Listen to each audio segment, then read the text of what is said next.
Hi every one, എന്റെ പേര് Donna എന്നാണ്. ഞാൻ 2023 ഡിസംബറിൽ ഇപ്പൊ കഴിഞ്ഞ ഡിസംബർ എക്സാമിൽ നെറ്റ് ആൻഡ് JRF ഇംഗ്ലീഷിൽ ക്രാക്ക് ചെയ്ത ഒരു സ്റ്റുഡന്റ് ആണ്. I+ന്റെ തന്നെ ഒരു സ്റ്റുഡന്റ് ആണ്. സോ എന്നെ ഇന്നിവിടെ ഇൻവൈറ്റ് ചെയ്തത്, അല്ലെങ്കിൽ ഞാൻ ഇന്നിവിടെ നിങ്ങളുടെ അടുക്ക വന്നത് നിങ്ങളെ പഠിപ്പിക്കാനല്ല. ശ്രീലക്ഷ്മി മാം നന്നായിട്ട് ക്ലാസ് എടുക്കുന്നുണ്ടായിരുന്നു, ഞാനത് ശ്രദ്ധിച്ച് കേൾക്കുമായിരുന്നു. ഞാൻ വന്നത് എന്റെ എക്സ്പീരിയൻസ് നിങ്ങളായിട്ട് ഷെയർ ചെയ്യാനാണ്. അത് അല്ലെങ്കിൽ തന്നെ അതായത് ഞാൻ എങ്ങനെയാണ് നെറ്റ് ആൻഡ് JRF ഒരു 3 month ഓൾഡ് ബേബി ആയിട്ടാണ് ഞാൻ എക്സാം എഴുതാൻ പോയത്. ഇപ്പോ അവന് 5 months ആയി. അപ്പൊ ഒരു കുഞ്ഞുമായിട്ട് പോയി എക്സാം ക്രാക്ക് ചെയ്ത ഒരു ആളെന്നുള്ള നിലയിൽ എന്റെ ഒരു എക്സ്പീരിയൻസ് എങ്ങനെയായിരുന്നു എന്നുള്ളത് നിങ്ങളോട് ഷെയർ ചെയ്യാനാണ് ഞാൻ ഇന്നിവിടെ വന്നിരിക്കുന്നത്. ഞാൻ ഇതിനു മുന്നേ തന്നെ ഒത്തിരി എക്സാംസ് എഴുതി തോറ്റ് ജയിച്ച ഒരാളാണ്. സോ തോറ്റ് ജയിക്കുന്ന ഒരാൾക്ക് മേ ബി എനിക്ക് തോന്നുന്നു ഫസ്റ്റ് അറ്റംപ്റ്റിൽ ക്ലിയർ ചെയ്യുന്ന ആളെക്കാട്ടിലും നന്നായിട്ട് പറഞ്ഞു തരാൻ പറ്റുമെന്ന് എനിക്ക് തോന്നുന്നു. കാരണം ഞാൻ BA പഠിക്കുന്ന സമയത്ത് തന്നെ അത്യാവശ്യം നന്നായിട്ട് ക്ലാസ്സിൽ ശ്രദ്ധിച്ചിരുന്ന് നോട്ട്സ് ഒക്കെ എഴുതിയെടുത്ത് നെറ്റൊക്കെ എഴുതണം എന്നൊക്കെയുള്ള ആഗ്രഹത്തിൽ പഠിച്ച ഒരാളാണ്. ആ നോട്ട്സ് എനിക്ക് ഇപ്പോഴും ഹെൽപ്ഫുൾ ആയിട്ടുണ്ട്. അതേപോലെ ആ ഒരു സെയിം മോട്ടിവേഷനിൽ തന്നെ MAയും പഠിച്ചു. പക്ഷെ എനിക്ക് നെറ്റ് ക്ലിയർ ചെയ്യാൻ പറ്റിയില്ല ഞാൻ MA പഠിക്കുന്ന ടൈമിൽ. നമുക്ക് അപ്പം ആ സമയത്ത് എല്ലാവരെയും പോലെ ഞാനും എക്സ്ക്യൂസസ് പറയുമായിരുന്നു.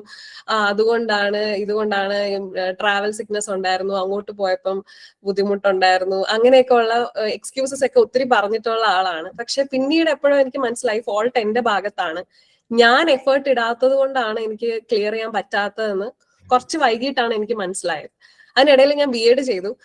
BEd ചെയ്തത് എന്നെ ഹെൽപ്പ് ചെയ്തിട്ടുണ്ട് ശരിക്കും പറഞ്ഞാൽ, ടീച്ചിങ് ആപ്റ്റിറ്റ്യൂഡ് പഠിക്കാനും റിസർച്ച് ആപ്റ്റിറ്റ്യൂഡ് പഠിക്കാനൊക്കെ. അപ്പോൾ പേപ്പർ 1 എന്റെ ഫോക്കസ് കുറവ് കൊണ്ടാണ് എനിക്ക് ആദ്യം ഒന്നും ക്ലിയർ ചെയ്യാൻ പറ്റാതിരുന്നതെന്ന് പിന്നീടാണ് എനിക്ക് മനസ്സിലായത്. പേപ്പർ 2 പഠിക്കാൻ ഇഷ്ടമാണ്. സോ എപ്പോഴും ഞാൻ പേപ്പർ 2 പഠിക്കുമായിരുന്നു. അപ്പൊ എനിക്ക് പേപ്പർ 2 കിട്ടാൻ പറ്റുന്ന മാർക്കിനൊരു ലിമിറ്റേഷൻ ഉണ്ട്. അതെനിക്ക് കട്ട് ഓഫ് ക്ലിയർ ചെയ്യാനായിട്ട് പറ്റുന്നില്ല എന്ന് പിന്നെ മനസ്സിലായപ്പോഴാണ് ഞാൻ പേപ്പർ 1 കൂടെ ഈക്വൽ എഫേർട്ട് ഇടാൻ തുടങ്ങിയത്. അത് I+ ആണ് അതിനെ ഒരുപാട് ഹെൽപ്പ് ചെയ്തത്.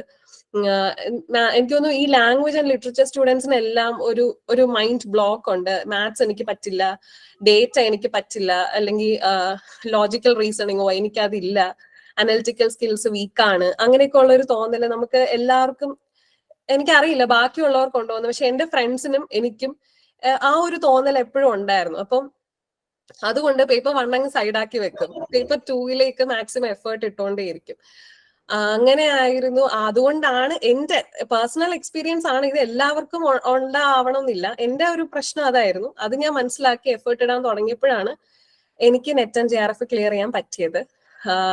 പിന്നീട് എനിക്ക് നിങ്ങളുടെ അടുത്ത് പറയാനുള്ളത്, കൺസിസ്റ്റന്റ് ആയിട്ട് എക്സാം എഴുതിക്കൊണ്ടിരിക്കുക. കാരണം നെറ്റ് എന്ന് പറയുന്ന എക്സാമിൽ ഇത്ര അറ്റംപ്റ്റ് അങ്ങനെ ഇല്ല, നെഗറ്റീവ് മാർക്സ് ഇല്ല. അപ്പൊ നമ്മൾ ഒരു കൈൻഡ് ഓഫ് നമുക്ക് സമാധാനമായിട്ട് എഴുതാൻ പറ്റുന്ന ഒരു എക്സാം ആണ് നെറ്റ് എക്സാം. നമ്മൾ നമ്മളെ തന്നെ ഒരു പ്രഷറൈസ് ചെയ്യേണ്ട കാര്യമുണ്ടോ എന്ന് ചോദിച്ചാൽ എനിക്കറിയില്ല. പക്ഷെ at the same time Sreelakshmi ma'am പറഞ്ഞ പോലെ കൺസിസ്റ്റന്റ് ആയിട്ട് എഫേർട്ട് ഇട്ടുകൊണ്ടേ ഇരിക്കണം. ദിവസം ഇത്ര മണിക്കൂർ, അല്ലെങ്കിൽ വീക്ക് വൈസ് പഠിക്കുന്നവരാണെങ്കിൽ ഇത്ര മണിക്കൂർ, അങ്ങനെ പഠിക്കാൻ പറ്റിക്കഴിഞ്ഞാൽ നമുക്ക് റിസൾട്ട് ചിലപ്പം ഇപ്പം നമ്മൾ പഠിക്കുന്ന റിസൾട്ട് ചിലപ്പോൾ നാളെ നമുക്ക് കിട്ടണമെന്നില്ല. നിഷ്കാം കർമ്മ എന്നൊക്കെ പറയുന്ന പോലെ നമ്മുടെ കർമ്മ നമ്മൾ ചെയ്തുകൊണ്ടേ ഇരിക്കുക. റിസൾട്ട് ചിലപ്പോൾ വൈകിയായിരിക്കും വരിക. അപ്പൊ നമ്മള് റിസൾട്ട് വരുമ്പോ അയ്യോ എനിക്ക് കിട്ടിയില്ല എന്ന് പറഞ്ഞ് വിഷമിച്ചിരിക്കാണ്ട് നെക്സ്റ്റ് അറ്റംപ്റ്റ് ചിലപ്പോൾ നമുക്കുള്ളതായിരിക്കും. പണ്ട് ഒരു പാറവെട്ടുകാരന്റെ കഥ പറഞ്ഞ കണക്കാണ്, ഒരു 16 ടൈംസ് നമ്മൾ പാറ വെട്ടിക്കൊണ്ടിരുന്ന ചിലപ്പോൾ 17th ടൈമിലായിരിക്കും നമുക്ക് അത് പാറ പൊട്ടുന്നത്. പക്ഷെ ആ ഒരു 16 ടൈംസ് നമ്മൾ ഇട്ട എഫേർട്ട് ഒട്ടും വെറുതെ ആവുന്നില്ല. അതാണ് എന്റെ ഒരു ലേറ്റ് വിക്ടറിയിൽ എനിക്ക് പറയാനുള്ളത്. പിന്നെ PYQ മാക്സിമം നന്നായിട്ട് ചെയ്യുന്നത് ഒരുപാട് ഹെൽപ്പ് ചെയ്യും. കാരണം പേപ്പർ 2 പേപ്പർ 1 എനിക്കൊന്നും ഒരുപാട് ക്വസ്റ്റ്യൻസ് ആയിട്ട് റിപ്പീറ്റ് വന്നില്ലെങ്കിലും പാറ്റേൺ ഒത്തിരി സിമിലർ ആയിട്ട് റിപ്പീറ്റഡ് ആയിട്ട് വരും. സോ PYQ മാക്സിമം അറ്റംപ്റ്റ് ചെയ്യുക. പിന്നെ നമ്മൾ ഏത് റിസോഴ്സസ് ലിമിറ്റഡ് ആക്കി വെച്ചിട്ട് നമ്മൾ ഫോളോ ചെയ്യുന്ന റിസോഴ്സസ് നന്നായിട്ട് പഠിക്കുക. പിന്നെ ഇതൊക്കെയാണ് എനിക്ക് നിങ്ങളോട് പറയാനുള്ളത്. പിന്നെ എനിക്ക് തോന്നുന്നു എന്റെ സക്സസ് ഡിഫറെന്റ് ആക്കുന്നത് ഒരു ബ്രസ്റ്റ് ഫീഡിങ് ആയിട്ടുള്ള ഒരു കുഞ്ഞായിട്ട് പോയി എക്സാം എഴുതി ക്ലിയർ ചെയ്ത് വന്നു എന്നുള്ളതാണ്. സോ അതിന് എനിക്ക് താങ്ക്സ് പറയാനുള്ളത് ഫാമിലിയുടെ അടുത്താണ്. ഓഫ് കോഴ്സ് നമുക്ക് അങ്ങനെ ഒരു സപ്പോർട്ടീവ് ആയിട്ടുള്ള ഒരു എൻവയോൺമെന്റ് ഉള്ളിടത്ത് മാത്രമേ നമുക്ക് അങ്ങനെ എഫേർട്ട് ഇടാനും അതിനുള്ളൊരു മൈൻഡ് ഉണ്ടാവുള്ളൂ. സോ കുഞ്ഞിനോടാണ് എനിക്ക് ആദ്യം താങ്ക്സ് പറയാനുള്ളത്. പക്ഷെ കാരണം അവനാണ് എന്നെ അതിന് ഹെൽപ്പ് ചെയ്തത്. അവൻ 3 month ആയിരുന്നപ്പോഴും കോപ്പറേറ്റീവ് ആയിരുന്നു. പിന്നെ നമ്മുടെ ഫ്രണ്ട്സ്, നമുക്കൊരു നല്ലൊരു അക്കാഡമിക് സർക്കിൾ ഉണ്ടാക്കിയെടുക്കാൻ നമ്മൾ ശ്രമിച്ചു കഴിഞ്ഞാൽ ഒത്തിരി നല്ലതായിരിക്കും. ഇതൊക്കെ എന്റെ പേഴ്സണൽ എക്സ്പീരിയൻസ് ആണ്. ഞാനിത് ഇങ്ങനെ തന്നെ ചെയ്യണം എന്നല്ല. നമുക്ക് ഫ്രണ്ട്സ് നമ്മളെ ഒരിക്കലും ഡിസ്ട്രാക്ട് ചെയ്യാനുള്ളവരായിരിക്കരുത്. നമ്മുടെ ഫ്രണ്ട്സ് നമ്മളെ പഠിക്കാൻ കൂടുതൽ മോട്ടിവേറ്റ് ചെയ്യുന്നവരും നമ്മുടെ ഉയർച്ചയിൽ അല്ലെങ്കിൽ നമ്മുടെ വളർച്ചയിൽ സന്തോഷിക്കുന്നവരായിരിക്കണം നമ്മളുടെ കൂട്ടുകാരെന്ന് പറയുന്നത്. ഇപ്പം നെറ്റ് എക്സാം എഴുതി കിട്ടിയില്ല, അപ്പം നമ്മുടെ ഫ്രണ്ട്സിന്റെ അടുക്ക് പറയുമ്പോൾ എടാ നീ പഠിക്കണം എന്ന് പറയുന്ന ഫ്രണ്ട്സ് ആയിരിക്കണം നമുക്ക് ഉണ്ടാവുന്നത്. അപ്പൊ അങ്ങനെ നമ്മൾ BA കൂടെ പഠിച്ചവര്, MA കൂടെ പഠിച്ചവര്, BEdന് കൂടെ പഠിച്ചവര്, അങ്ങനെ ഒരു നല്ല സർക്കിൾ നമുക്ക് ചുറ്റും നമ്മുടെ ഉണ്ടാക്കിയെടുക്കാൻ പറ്റിക്കഴിഞ്ഞാൽ എനിക്ക് തോന്നുന്നു അത് നമ്മളെ ഒരുപാട് ഹെൽപ്പ് ചെയ്യും. നമ്മളിപ്പോ നമ്മൾ ചെയ്യുന്ന എല്ലാ കാര്യങ്ങളും ഞാൻ ഇങ്ങനെ പഠിച്ചു, അപ്പം നമുക്ക് ആ സ്ട്രാറ്റജി ഷെയർ ചെയ്യാം, അല്ലെങ്കിൽ ഇന്ന കാര്യങ്ങൾ പഠിക്കാം. ചില കുട്ടികൾ ചിലപ്പോൾ നമ്മൾ പഠിക്കുന്ന നോട്ട്സ് ഷെയർ ചെയ്യാണ്ട് അങ്ങനെയൊക്കെ ഇരിക്കുന്നവരുണ്ടാവും നമ്മൾ സ്കൂൾ ടൈമിലൊക്കെ. പക്ഷെ നെറ്റ് പോലുള്ള ഒരു എക്സാം ക്ലിയർ ചെയ്യാൻ നമുക്ക് നല്ലൊരു ഗ്രൂപ്പ് ഓഫ് ഫ്രണ്ട്സ് ഉണ്ടാവുന്നത് നല്ലതാണെന്ന് എന്റെ ഒരു പേഴ്സണൽ എക്സ്പീരിയൻസ് എന്ന് എനിക്ക് തോന്നി. പിന്നെ സെൽഫ് മോട്ടിവേറ്റഡ് ആയിട്ടിരിക്കുക. ഓഫ് കോഴ്സ് ജൂണിൽ എക്സാം നിങ്ങൾക്ക് എല്ലാവർക്കും ക്ലിയർ ചെയ്യാൻ പറ്റും. ശ്രീലക്ഷ്മി മാം പറഞ്ഞ പോലെ തന്നെ മാമിന്റെ നോട്ട്സ് ഫോളോ ചെയ്യുക, പിന്നെ I+ന്റെ ടീമിനെ ഫോളോ ചെയ്യുക. ഇത്രയൊക്കെയാണ് എനിക്ക് പറയാനുള്ളത്. Thank you so much. Thank you Dona, മനോഹരമായിട്ട് എക്സ്പീരിയൻസ് ഷെയർ ചെയ്യുന്നതിന്. ഇനി നിങ്ങൾക്ക് എല്ലാവർക്കും ഒരു കുഞ്ഞു ടാസ്ക് ആണ്. ബാക്കിയുള്ളവർക്ക് ഒരു 3 months ക്യാരിയിങ് ആയിട്ടുള്ള ഡെലിവറി അതിനുശേഷം കുഞ്ഞിനെ വളർത്തുന്ന ഒരു ടാസ്ക്.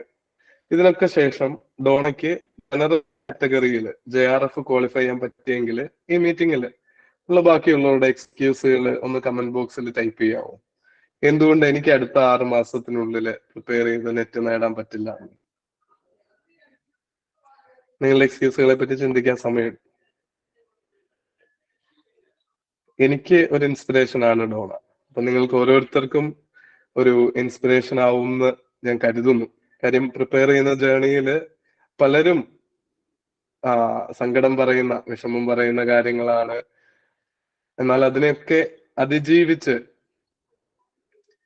ഒരു കുഞ്ഞിനെ വളർത്തുന്ന, ഒരു 3 മാസം പ്രായമുള്ള കുഞ്ഞെന്ന് പറയുമ്പോൾ നമുക്കൊക്കെ ഊഹിക്കാൻ പറ്റും അല്ലേ, എന്തും വേണ്ടി അമ്മയെ ഡിപ്പെൻഡ് ചെയ്യുന്ന, ബ്രസ്റ്റ് ഫീഡിങ് കൂടി നടക്കുന്ന ഒരു സമയത്ത് എന്തുമാത്രം അമ്മയെ ഡിപ്പെൻഡ് ചെയ്യുന്ന ഒരു കുഞ്ഞു ജീവനാണ്.